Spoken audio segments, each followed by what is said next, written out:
ఈ సర్వే వలన మీరు ఫోర్గో అయ్యేది ఉండదు అని చెప్పడానికే ఈ రోజు ఈ ప్రెస్ మీట్ లోకి నేను రావడం జరిగింది. కాబట్టి ప్రతి ప్రాంతంలో ఉండే పౌరులు మీ ఇంటి దగ్గర కానీ మీరు ఎక్కడుంటే అక్కడ మీరు ఏ ప్రాంతంలో ఉంటే ఆ ప్రాంతంలో మీ పేరుని మీ కుటుంబాన్ని ఈ సర్వేలో మీరు కూడా పాల్గొని నమోదా చేర్చుకోవాల్సిందిగా మనస్ఫూర్తిగా రాష్ట్ర ప్రభుత్వ పక్షాన్ని మీ అందరినీ కోరుతున్నాను. గ్లోబల్ ప్రచారాలు నమ్మద్దు.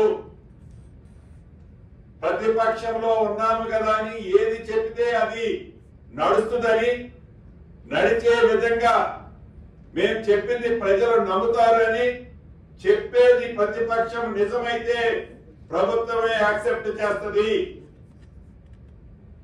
అబద్ధాలను నిజం చేయడానికి చెప్పిందే 100 సార్లు చెప్పి ప్రజలను మెప్ప పెట్టాలని రాష్ట్ర ప్రభుత్వం రేపు దేశానికి ఆదర్శంగా ఒక రోల్ మోడల్ గా ఈ సర్వే కార్యక్రమాన్ని చేపడితే దీన్ని అప్రిషియేట్ చేయాల్సింది పోయి విమర్శిస్తూ రాజకీయ లబ్ధి పొందడం కరెక్ట్ కాదని ఈ వేదిక ద్వారా ప్రతిపక్షాలకు కూడా తెలియజేస్తున్నాను.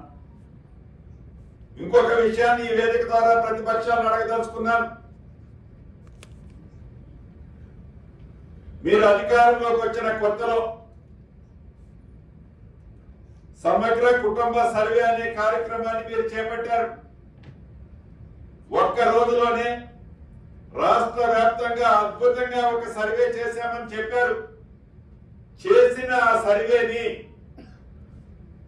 మీరు ఎలగబెట్టిన ఆ సర్వేని తెలంగాణ రాష్ట్ర ప్రజల కోసం గాని మారుమూల ప్రాంతాల్లో ఉండే ప్రజల కోసం గాని గ్రామాల్లో గాని ఆ సర్వేని ఇంప్లిమెంటేషన్ చేసి ఆ సర్వేలో ఏ అంశాలనైనా సేకరించి తెలంగాణ రాష్ట్ర ప్రజలకు గాని పేద ప్రజలకు గాని మంచి చేసే కార్యక్రమాన్ని మీరేమైనా చేపట్టారా? చివరికి ఆ చేసిన సర్వేని ఏదో మీరు గొప్పలు చెప్పుకున్నారు తప్ప ఆ చేసిన సర్వేని ఇప్పటికీ ఎక్కడా మీరు పబ్లిక్ డొమైన్ లో కానీ పబ్లిక్ డొమైన్ లో పెట్టడం ఒక ఇబ్బంది అనిపిస్తే ప్రజలకు ఉపయోగకరంగా దాన్ని వాడే దాంట్లో కానీ లేకుంటే ఇతరత్ర ఆ చేసిన సర్వే ఇప్పటికీ ఎక్కడుందో ఇప్పటికీ మాకే తెలియదు. సామాన్య ప్రజలకు ఏమి తెలుస్తుంది? ఒకటైతే నాకు స్పష్టంగా అర్థమైంది. ఏ సమగ్ర సర్వే అయితే మీరు చేపట్టి ఇది ప్రజల మంచి కోసం చేస్తున్నామని ఆనాడు చేపట్టిన సమగ్ర సర్వే ద్వారా ప్రజలకు సంబంధించిన ఆస్తులని ఐడెంటిఫై చేసుకొని మీరు అధికారంలో ఉన్నప్పుడు